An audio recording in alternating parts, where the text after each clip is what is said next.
১৯৭১ সালের চেতনা বলতে কি বোঝায়? কার চেতনা?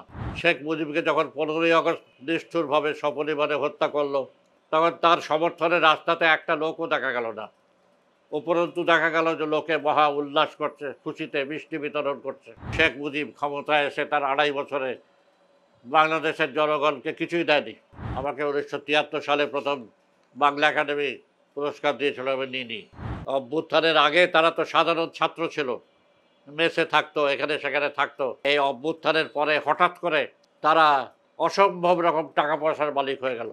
এই কোটা আন্দোলনের ফলে তারা একটা অবলম্বন পেয়ে একটা অভ্যুত্থান ঘটালেন। আমাদের সাথে আজকের আছেন লেখক, গবেষক, রাজনীতিক বদরুদ্দীন ওমর। আমরা বিভিন্ন বিষয় নিয়ে তার সাথে কথা বলবো। বাংলাদেশের ইতিহাস, রাজনীতি, এগুলো নিয়ে তার অনেক গবেষণাধর্মী এবং বিশ্লেষণধর্মী বই আছেন।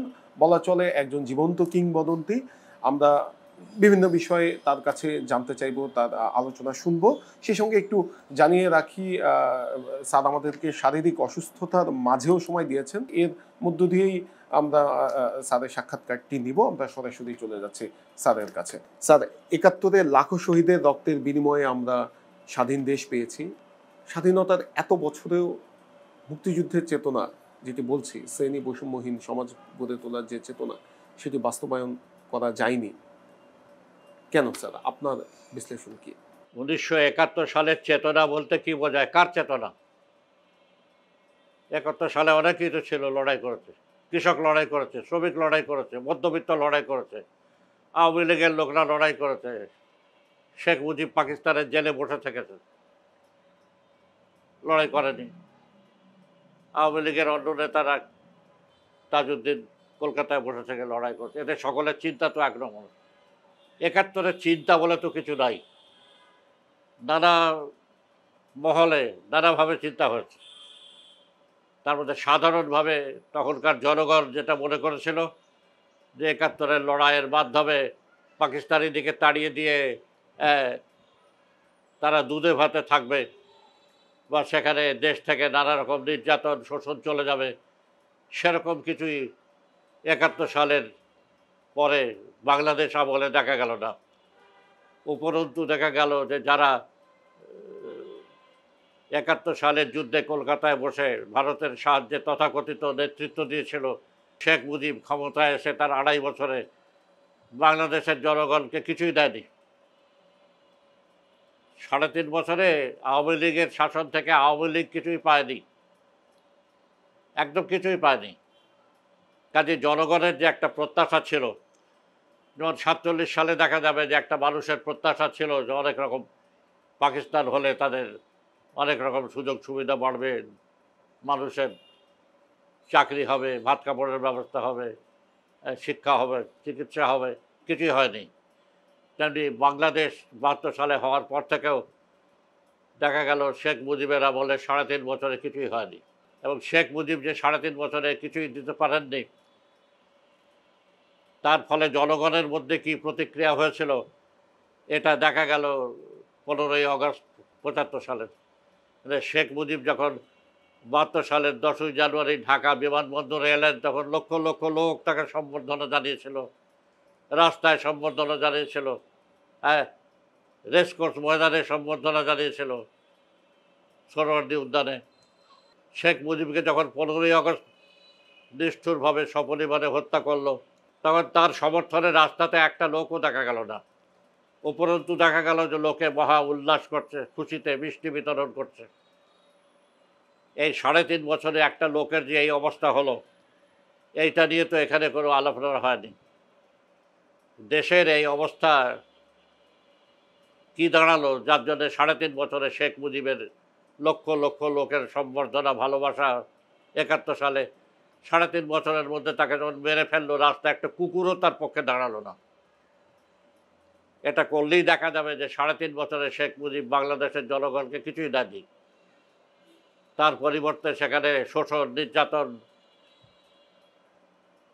চরম আকারে হয়েছে। শেখ মুজিব ৭২ সালেই রক্ষী বাহিনী করে, নিরাপত্তা আইন করে জনগণের ওপর জুলুম আরম্ভ করলেন, হাজার হাজার লোক মেরে ফেললেন। উর্দুভাষী লোকজন তো বটেই, এমনকি যারা আওয়ামী লীগের মধ্যে ছিল না, আওয়ামী লীগের বিরোধী ছিল, জাসদের মধ্যে ছিল, সব হাজার হাজার মেরে ফেললেন, দুর্ভিক্ষ হলো। এইসব কারণেই ৩.৫ বছরের মধ্যে আওয়ামী লীগের জনগণ থেকে সম্পূর্ণ বিচ্ছিন্ন হয়ে গেল। শেখ মুজিবের যে জনপ্রিয়তা ছিল সেটা একদম চলে গেল। এটা হচ্ছে কাজে জনগণের চেতনা বলতে পারেন এখানে, যে জনগণ যেটা মনে করেছিলেন আর আওয়ামী লীগ লোক যে মনে করেছিল সেটা আলাদা। জনগণ মনে করেছিলেন তাদের, যেটা বললাম আগে, যে তারা অনেক সুযোগ সুবিধা পাবে, তাদের জীবন অনেক সুখের হবে ইত্যাদি মনে করেছিল। কিছুই হলো না। এর যে প্রতিক্রিয়া এটাই দেখা গেল 15ই আগস্টে আওয়ামী লীগের ৩.৫ বছরের শাসন আমলে। কাজে জনগণের চেতনা যে জায়গায় ছিল, তাদের যে একটা আকাঙ্ক্ষা ছিল, সেই আকাঙ্ক্ষা পূরণ একেবারেই হলো না, উপরন্তু তার উল্টো জিনিসটাই হলো। কাজে জনগণের চেতনা যেটা, আওয়ামী লীগের চেতনা তো এক জায়গায় ছিল না। আওয়ামী লীগের যে চেতনা ছিল তার ফলেই দেখা গেল যে সেখানে দেশের চরম লুটপাট হয়ে এক ধরনের লোকরা প্রচুর ধনসম্পদের মালিক হতে লাগলো, আর জনগণ কিছুই পেল না। এর ফলেই ৭৫ সালের এই ঘটনা ঘটল।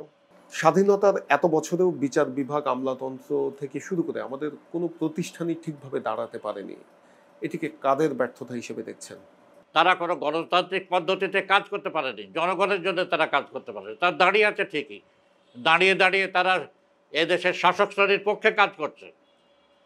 তারা তো পড়ে নাই, তারা তো শেষ হয়ে যায়নি। কাজেই দাঁড়িয়ে আছে কিনা এই প্রশ্ন অবান্তর, দাঁড়িয়ে আছে। আর তারা জনগণের জন্য কাজ করলো না এজন্য যে শ্রেণীর পক্ষে থেকে তারা দেশ শাসন করেছে, সেই শ্রেণীর সাথে জনগণের কোনো সম্পর্ক নাই। সেই শ্রেণী জনগণের শোষক, জনগণের উপর শাসন করে। এই হচ্ছে অবস্থা। কাজে আদালত আছে, কিন্তু আদালত জনগণের পক্ষে যে কাজ করার কথা ছিল, মানুষ যেটা আশা করেছিল সেরকম কিছু হয়নি। সেই অবস্থাটা এখনো পর্যন্ত আছে। ৫ আগস্ট ছাত্র জনতার গণঅভ্যুত্থানের মুখে হাসিনা সরকারের পতন হয়েছে। আমরা দেখেছি যে সেই হাসিনা সরকারের যারা মন্ত্রী, এমপি ছিল, সিনিয়র নেতা ছিল, তারা সবাই পালিয়ে গিয়েছে দেশ থেকে। স্যার, এই গণঅভ্যুত্থান নিয়ে আপনার মূল্যায়ন কি? একটা অভ্যুত্থান হয় কি জন্যে? একটা দেশে যদি ধরেন সরকার পরিবর্তনের জন্যে নিয়মিত যে ব্যবস্থা, নির্বাচন ইত্যাদি থাকে, তাহলে তো অভ্যুত্থান হয় না। যেখানে নিয়মিত নির্বাচন আছে সরকার পরিবর্তনের একটা উপায় হিসাবে, সেই সব দেশে তো কখনো অভ্যুত্থান হয় না। অভ্যুত্থান হতে পারে সেই সব দেশে যেখানে সাধারণভাবে, স্বাভাবিকভাবে যে সরকার পরিবর্তনের যে প্রক্রিয়া, সেই প্রক্রিয়াকে নস্যাৎ করে দেওয়া হয়, সেই প্রক্রিয়ার অনুপস্থিতি থাকে। কাজেই একদিকে সরকার পরিবর্তনের তাগিদ, অন্যদিকে স্বাভাবিক প্রক্রিয়াতে সেই সরকার পরিবর্তনের পথ বন্ধ করে দেওয়া, এর ফলে অভ্যুত্থান হয়। বাংলাদেশে আওয়ামী লীগ যে পরিস্থিতি তৈরি করেছিল, সে পরিস্থিতিটা হচ্ছে ব্যাপক নির্যাতন, মানুষের উপরে শোষণ। মানুষের, ধরুন এখানে যত রাজনৈতিক দল ছিল সব তো পিটিয়ে আওয়ামী লীগ শেষ করেছে, এবং তাদের প্রধান প্রতিদ্বন্দ্বী বিএনপি তাকেও মারতে মারতে এমন জায়গায় এনেছিল যে পরিবর্তনের যে একটা তাগিদ জনগণের মধ্যে, সেটা তো তৈরি হচ্ছিল। জনগণ চাইছিলেন এটা পরিবর্তন, কিন্তু কোনো অবলম্বন, কোনো পার্টিগত অবলম্বন না থাকায় সেটা সম্ভব হচ্ছিল না। এখন ছাত্রদের এই যে কোটা আন্দোলন, এই কোটা আন্দোলনটা একটা সহায়ক হিসাবে এখানে দেখা দিল। ছাত্ররা যে আন্দোলন শুরু করেছিল, এইটা তো আসলে কোনো রাজনৈতিক আন্দোলন ছিল না। এটা তো কোনো অর্থনৈতিক, জনগণের জীবনের থেকে আসা কোনো সমস্যা নিয়ে ছিল না। এটা ছিল তাদের নিজেদের একটা সুবিধার ক্ষেত্রে, ভাগাভাগির ক্ষেত্রে একটা বৈষম্য, সেইটার বিরুদ্ধে। তার সাথে জনগণের কোনো সম্পর্ক ছিল না। তার সাথে কৃষক, শ্রমিকের, মধ্যবিত্তের যে জনগণের যে জীবন, তার কোনো সম্পর্ক ছিল না।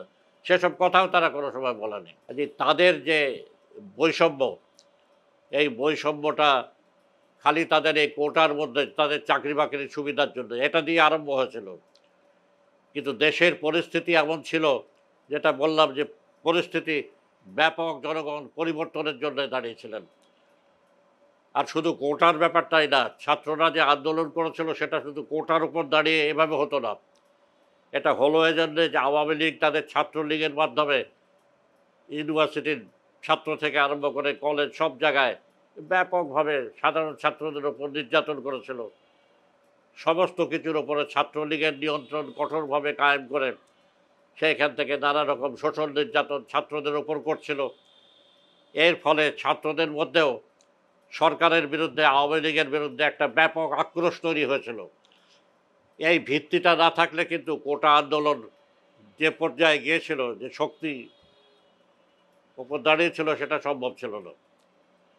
এবং এই আন্দোলন তার সাথে যদি শেখ হাসিনা একটা আপোষ করে ফেলতো মোটামুটি, তাহলে হয়তো আরও কিছুদিন থাকতে পারতো। কিন্তু শেখ হাসিনা হচ্ছে চরম ঔদ্ধত্য কোনো একটা লোক, তার ঔদ্ধত্যের শেষ নাই। কাজে সে নিজে ছাত্রদের সাথে কোনো রকম আপোষ আলোচনায় না গিয়ে যেভাবে ঔদ্ধত্যের সাথে তাদের সাথে আচরণ করলো, তার ফলেই তার পতন আরও ত্বরান্বিত হলো। এখন এই ছাত্ররা যে আন্দোলন করলো, সেই আন্দোলনটা যেহেতু তারা ক্রমশ একটা উঁচু থেকে আরও উঁচু পর্যায়ে নিয়ে যাচ্ছিল, সেই ক্ষেত্রে জনগণের যে একটা প্রতিরোধ, জনগণের যে একটা সরকার উচ্ছেদের যে আকাঙ্ক্ষা, তার সাথে যুক্ত হয়ে গেল। কাজেই যেটা বলা হয় যে এই যে কোটা আন্দোলনটা ছিল একটা স্ফুলিঙ্গের মতো, এই স্ফুলিঙ্গটা জনগণের যে আকাঙ্ক্ষা ছিল প্রতিরোধের, সেই আকাঙ্ক্ষার মধ্যে পড়ে এখানে একটা দাবানল সৃষ্টি করলো, একটা স্ফুলিঙ্গ দাবানল সৃষ্টি করলো। এবং এই দাবানল সৃষ্টি হওয়ার মতো পরিস্থিতি জনগণের মধ্যে তৈরি না হলে তো এটা হতো না। কাজেই জনগণ প্রতিরোধ চাইছিলেন, প্রতিরোধের কোনো অবলম্বন পাচ্ছিলেন না। এই কোটা আন্দোলনের ফলে তারা একটা অবলম্বন পেয়ে একটা অভ্যুত্থান ঘটালেন। কাজে অভ্যুত্থানটা আকস্মিক কোনো ব্যাপার নয়, আপাত দৃষ্টিতে এটা হঠাৎ করে হয়েছে, কিন্তু এর একটা শর্ত দেশের মধ্যেই তৈরি হয়েছিল আভ্যন্তরীণভাবে, দেশের অর্থনীতিতে, রাজনীতিতে, সমাজনীতিতে তৈরি হয়েছিল। এবং এই সব কিছু মিলে কোটা আন্দোলনের সাথে যুক্ত হয়ে জুলাই মাসের, অগাস্ট মাসের ওই অভ্যুত্থান ঘটল। এবং এই অভ্যুত্থানের মাধ্যমে আওয়ামী লীগ উৎখাত হয়ে গেল। এবং এখানে লক্ষ্য করার বিষয় যে আওয়ামী লীগ যে উৎখাত হয়ে গেল, এটা সাধারণভাবে একটা সরকার পতন নয়। এমনকি দেখা যাবে যে আরব বসন্তের সময়ও টিউনিসিয়া থেকে ইজিপ্ট পর্যন্ত যে পরিবর্তন হয়েছিল, সেখানে তো একমাত্র টিউনিসিয়ায় বেন আলী পালিয়েছিল প্রেসিডেন্ট। অন্য কোনো জায়গা থেকে ইজিপ্টে হুসনি মুবারক পালায়নি, কেউ পালায়নি, সবাই ছিল। এইখানে যেটা হলো যে সরকার পতনের সাথে সাথে আওয়ামী লীগ যে পড়ে গেল তাই না, হাসিনা যে পালিয়ে গেল তাই না, হাসিনার সাথে হাজার হাজার আওয়ামী লীগের লোকজন পালিয়ে গেল, পালাতে আরম্ভ করলো। তার কারণ যদি না পালাতো, জনগণ তাদেরকে পিটিয়ে শেষ করতো। এটা তারা বুঝতে পেরে তারা পালালো।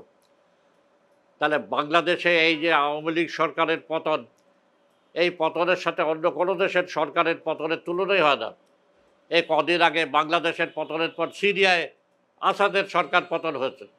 শুধু আসাদ পালিয়েছে, কিন্তু তার সরকারের সব লোকজন তো পালায়নি, তার সংগঠনের লোকজন তো পালায়নি। কিন্তু বাংলাদেশে যেটা হয়েছে, আওয়ামী লীগের পতনের পরই সমস্ত আওয়ামী লীগের লোকজন, যত চোর বাটপাট সমস্ত তার সাথে ছিল, তারা সব পালিয়েছে দেশ ছেড়ে।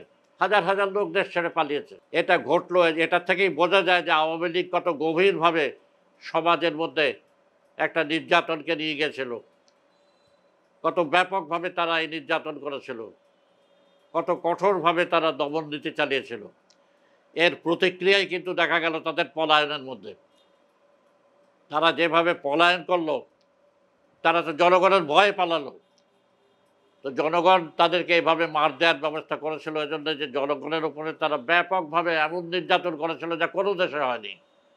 কাজে এখন আওয়ামী লীগের যে অবস্থা দাঁড়িয়েছে, এতে অনেকে মনে করে যে আওয়ামী লীগের আবার ফিরে আসার সম্ভাবনা মোটেই, তারা আওয়ামী লীগ উৎখাত হয়ে গেছে।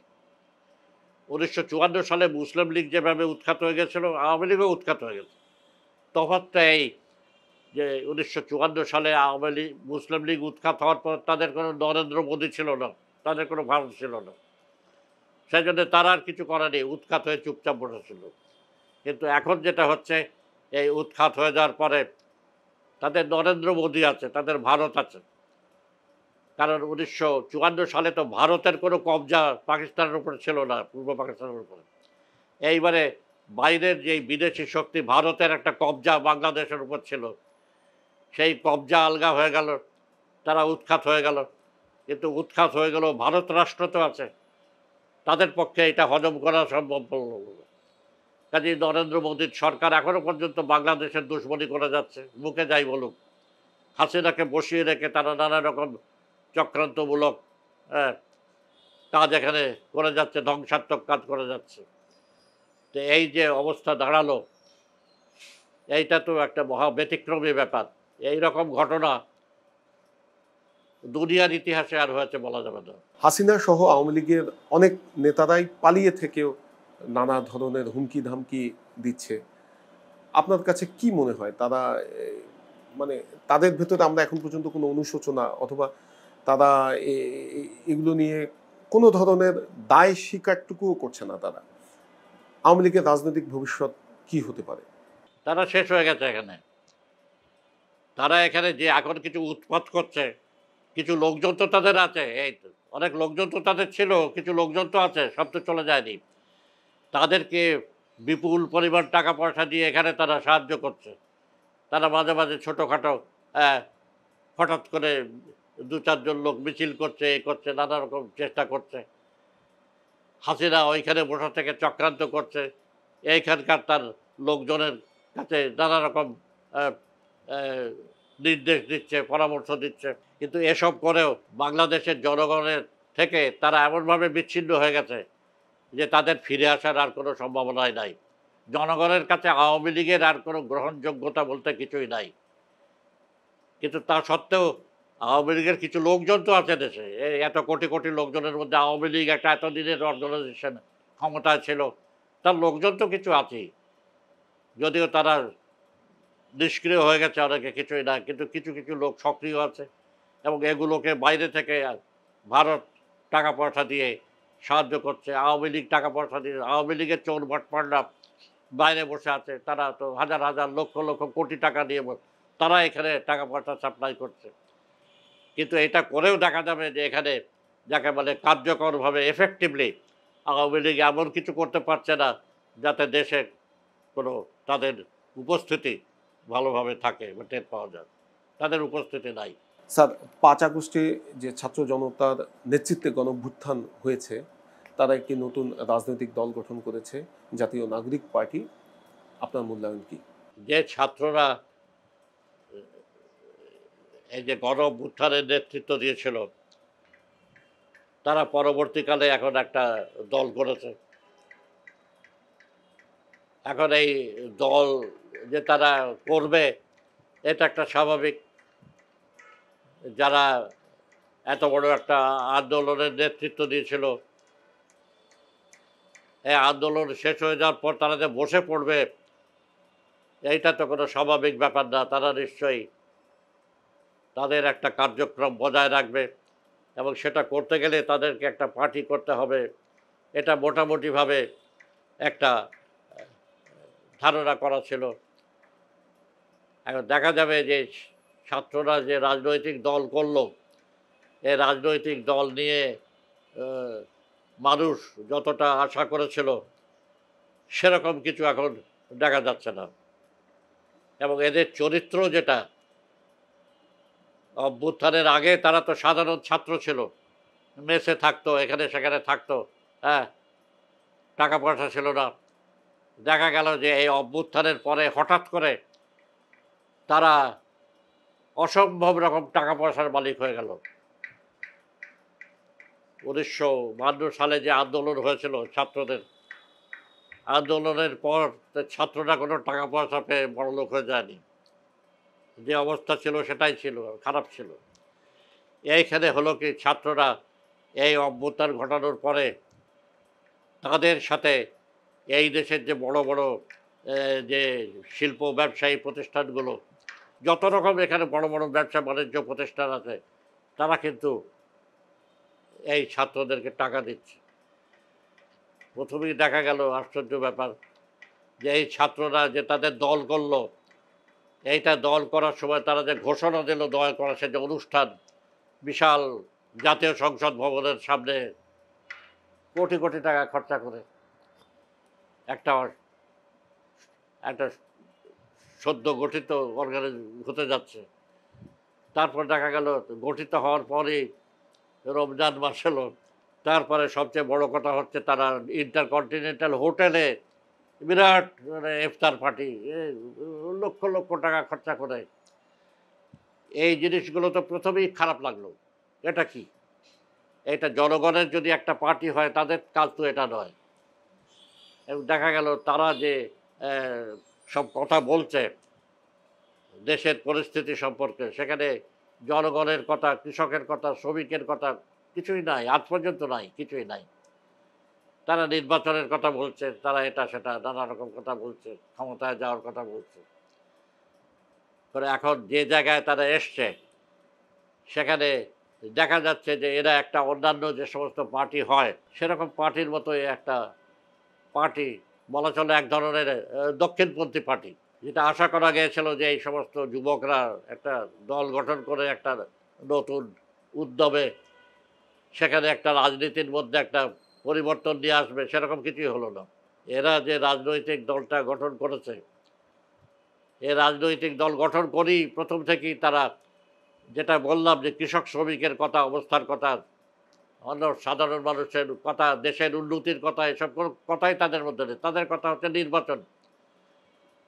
তারা বলছে নির্বাচনে তারা জয়লাভ করবে মনে করে তারা। তাদের লোকজন ইতিমধ্যেই বিভিন্ন নির্বাচনী এলাকা নিজেদের জন্য ঠিক করে দাঁড়াবার। এইটা তো কোনো গণতান্ত্রিক একটা অর্গানাইজেশন, নতুন ছাত্রদের অর্গানাইজেশন পক্ষে চিন্তাই করা যায় না। কিন্তু তাদের মধ্যে এই পরিবর্তন, কাজে অভ্যুত্থানের সময়ে তাদের যে চরিত্র ছিল, অভ্যুত্থানের পরবর্তী পর্যায়ে তাদের সে পরিচয় নাই। তারা বলেছে যে তারা দক্ষিণপন্থীও না, তারা বামপন্থীও না, তারা মধ্যপন্থী। এখন এইটা একটা অ্যাবসার্ড কথা। তার কারণ মধ্যপন্থী বলে কিছু নাই। হয় তোমাকে বামপন্থী হতে হবে, নয় দক্ষিণপন্থী হতে হবে বেসিক্যালি। এবং এই রাজনৈতিক দলটি যে পর্যায়ে এসে দাঁড়িয়েছে সেখানে দেখা যাচ্ছে তারা বিপুল পরিমাণ অর্থ খরচ করছে। যেমন দেখা গেল তাদের একজন নেতা নিজের গায়ে যাচ্ছে 100 মোটর গাড়ি নিয়ে, 100 মোটর গাড়ি নিয়ে ঢুকছে গায়েতে। এটি কি চিন্তা করা যায় যে ছাত্রদের একটা নতুন সংগঠনের নেতা সে গায়ে 100 মোটর গাড়ি নিয়ে ঢুকছে? কাজেই যেটা মানুষ যেটা আশা করেছিল যে এই ছাত্ররা এরকম একটা আন্দোলনের নেতৃত্ব দিয়ে তারপর একটা দল গঠন করলে একটা গণতান্ত্রিক একটা দল দাঁড়াবে, সেরকম কিছু এই ছাত্র দলের মধ্যে দেখা যাচ্ছে না। এদিক দিয়ে মানুষ যে আশা করেছিল সে আশা তাদের ভঙ্গ হয়েছে বলা চলে। স্যার, অন্তর্বর্তী সরকার 8 মাস সময় পার করেছে। এই 8 মাসের যে যে তাদের শাসনকাল, এটি নিয়ে আপনার বিশ্লেষণ কি, আপনার মূল্যায়ন কি? এই অন্তর্বর্তী সরকারের অনেকেই সমালোচনা করেছিল, কেউ কেউ বলেছে উড়ে এসে জুড়ে বসেছে ইত্যাদি, এসব আবল তাবল কথা। এই অন্তর্বর্তী সরকার ছাত্ররা এবং অন্যরা অভ্যুত্থানের পর নিয়ে আসছে। অভ্যুত্থান হচ্ছে 5 তারিখে, 8 তারিখে এই সরকার প্রতিষ্ঠিত হয়েছে। এইটার খুবই প্রয়োজন ছিল, কেন হাসিনা এবং আওয়ামী লীগের সরকারের পতনের পর এই দেশে তো শাসন ক্ষেত্রে একটা শূন্যতা দেখা দিল। এই শূন্যতা পূরণ করা তো দরকার ছিল। এই শূন্যতা পূরণ না হলে তো দেশে ব্যাপকভাবে লুটতরাজ ইত্যাদি অরাজকতা তৈরি হতো। সেই অবস্থায় এই শূন্যতা পূরণ করে এই সরকারকে দাঁড় করানো হয়েছিল। এই সরকারকে এইভাবে যদি ছাত্ররা এবং অন্যরা না দাঁড় করাতো, তার বিকল্প কী ছিল? তার বিকল্প একমাত্র ছিল সামরিক বাহিনী। সামরিক বাহিনী ক্ষমতা নিত। কাজে সামরিক বাহিনীর পরিবর্তে এইখানে এই অন্তর্বর্তী সরকার প্রতিষ্ঠিত হয়েছে। সেই হিসাবে একে গালাগালি করে কোনো লাভ নাই, গালাগালির কোনো অর্থ নাই।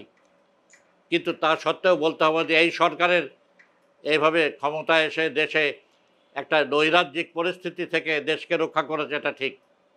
এটা এদের প্রথম কাজ, বলতে হবে যে ইতিবাচক কাজ একটা হয়েছে, যে এই দেশকে একটা নৈরাজ্যিক পরিস্থিতির হাত থেকে রক্ষা করেছে, যে নৈরাজ্য দেখা দেওয়ার সম্ভাবনা ছিল। কিন্তু চরিত্রগতভাবে এই সরকার কত দূর যেতে পারে? প্রথমত এটা হচ্ছে একটা অনির্বাচিত সরকার, এর একটা এমনিতেই দুর্বলতা আছে। তারপর এই সরকার দেশের যে শাসক শ্রেণী আছে সেই শাসক শ্রেণীকে তো ফেলে দিয়ে কাজ করতে পারে না।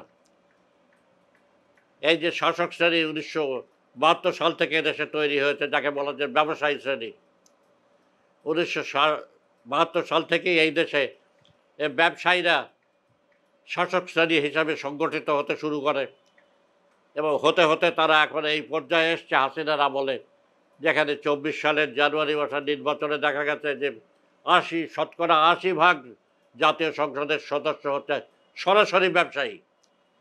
আগে ব্যবসায়ীরা রাজনৈতিক লোকদের মাধ্যমে, নেতাদের মাধ্যমে কাজ করত, এখন তারা সেসব রাজনীতির লোককে তাড়িয়ে দিয়ে নিজেরাই রাজনীতিবিদ হয়েছে, সরাসরি তারা রাজনৈতিক ক্ষমতা দখল করেছে। এই ক্ষমতায় যে শ্রেণী আছে সে শ্রেণী তো বিলুপ্ত হয়নি, সে শ্রেণী তো হাসিনার সাথে পালায়নি, তারা রয়েছে এবং তাদেরকে সালাম করেই কিন্তু এই সরকারকেও থাকতে হচ্ছে। এই সরকার এমন কিছু করতে পারে না যাতে এই শ্রেণীর আঘাতপ্রাপ্ত হয়, এটা মনে রাখতে হবে। কাজে এই সরকারের সবচেয়ে বড় কাজ হচ্ছে এখানে শৃঙ্খলা রক্ষা করা, কিন্তু তারপর অন্যান্য যে কাজ আছে নানা রকম, সেই কাজ বেশি দূর এগিয়ে নেওয়া তাদের পক্ষে সম্ভব না। তারা যে কাজটা করতে পারে এবং যেটা তাদের কর্তব্য, একমাত্র যেটা সংস্কার বলা চলে যেটা, সেটা হচ্ছে যে নির্বাচন পদ্ধতির সংস্কার। অনেক রকম সংস্কারের কমিশন তারা করেছে, এটা ভালো কমিশন করেছে, তারা কমিশনের রিপোর্ট দিয়েছে, কিন্তু সেই রিপোর্ট অনুযায়ী সব কিছু কার্যকর করা অস্থায়ী সরকারের পক্ষে সম্ভব না। একমাত্র একটা রেকমেন্ডেশনই তারা কার্যকর করতে পারে, সেই হিসেবে কাজ, সেটা হচ্ছে নির্বাচন। নির্বাচনের জন্য কমিশন যে সমস্ত পরামর্শ দিয়েছে সেই অনুযায়ী একটা নির্বাচনের ব্যবস্থা করা, এটাই তারা সবগুলো যেটা রিপোর্ট, সেই রিপোর্ট অনুযায়ী কাজ করার কোনো অবস্থাই এই সরকারের নাই। সে চেষ্টা করতে গেলে এই সরকার পারবে না, এই সরকার বিরোধিতার সম্মুখীন হবে। এই সরকারকে চলে যেতে হবে অল্প দিনের মধ্যে, অস্থায়ী নির্বাচন দিতে হবে এবং সেই নির্বাচনের জন্যে যে প্রস্তাবগুলো সংস্কার থেকে কমিশন থেকে করেছে সেইগুলো অনুযায়ী যত সত্বর পারে নির্বাচন দিয়ে তাদের চলে যাওয়া দরকার। জুলাই গণঅভ্যুত্থানে হত্যাকাণ্ডের সাথে যারা জড়িত ছিল তাদের বিচার প্রক্রিয়া শুরু করেছে। আপনার কাছে কি মনে হয় এই বিচার করা কতটা সহজ হবে এবং বিচারটা আসলে কতখানি দ্রুত হওয়া উচিত? শুধু যে এই অভ্যুত্থানের সাথে যারা তাৎক্ষণিকভাবে জড়িত ছিল সেই সব নিয়ে বিচার হতে হবে তাই না, আসলে এদের বিচার হতে হবে যে 15 বছরে তারা কি করেছে, অনেকে কত লুটতরাজ করেছে, তারা যে খুন খারাপি করেছে এগুলো নিয়ে বিচার অবশ্যই দরকার, কিন্তু তারা যে লুটতরাজ যে করেছে, কীভাবে চুরি দুর্নীতি করেছে একজন এক একজন, লুটতরাজ এমন পর্যায়ে গেছে, এমনকি সে বামপন্থী তথাকথিত নেতাই যে রাশেদ খান মেনন একটা চোর দুর্নীতিবাজ, হাজার হাজার কোটি টাকা সে এখানে লুটপাট করে দুর্নীতি করেছে। এখন এই বিচার করতে গিয়ে কি বিচার হবে? এইখানে বিচার কি হবে? শুধু আহ, জুলাই আগস্ট মাসে তারা অভ্যুত্থানের বিরুদ্ধে কাজ করার বিচার হবে, নাকি তাদের যে এই পুরো 15 বছরের কর্মকাণ্ড নিয়ে বিচার হবে?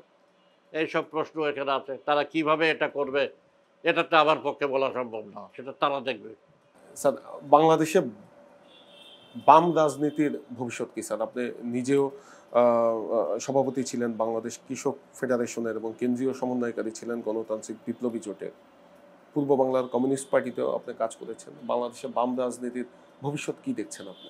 বাম রাজনীতির ভবিষ্যৎ কি এটা ঈশ্বরই জানেন, কিন্তু আপাতত দেখা যাচ্ছে যে বাম রাজনীতির কোনো আহ, প্রাসঙ্গিকতা এই দেশের রাজনীতিতে নাই। এটা খুবই লক্ষণীয় ব্যাপার যে এই যে জুলাই আগস্টের অভ্যুত্থানের পরে এইখানে যে পরিস্থিতি সৃষ্টি হয়েছে তাতে এখানে সর্বতভাবে দক্ষিণপন্থীরই প্রাধান্য। যেটা আগে বললাম, মনে করা গেছিল যে ছাত্ররা একটা বামপন্থী একটা শক্তি হিসাবে আবির্ভূত হবে, সেটা হলো না। তাদেরও পরিণতি হলো একটা দক্ষিণপন্থীদের মতো, তাদের দল করেছে সেটা একটা দক্ষিণপন্থী দলের মতো। কাজে অভ্যুত্থানের পর সামগ্রিকভাবে এদেশের দক্ষিণপন্থীদের একটা প্রবল প্রাধান্য স্থাপিত হয়েছে এবং এইখানে বামপন্থীদের কোনো ভূমিকা দেখা যাচ্ছে না, কোনো সক্রিয় তৎপরতা তাদের কিছু দেখা যাচ্ছে না এখনো পর্যন্ত।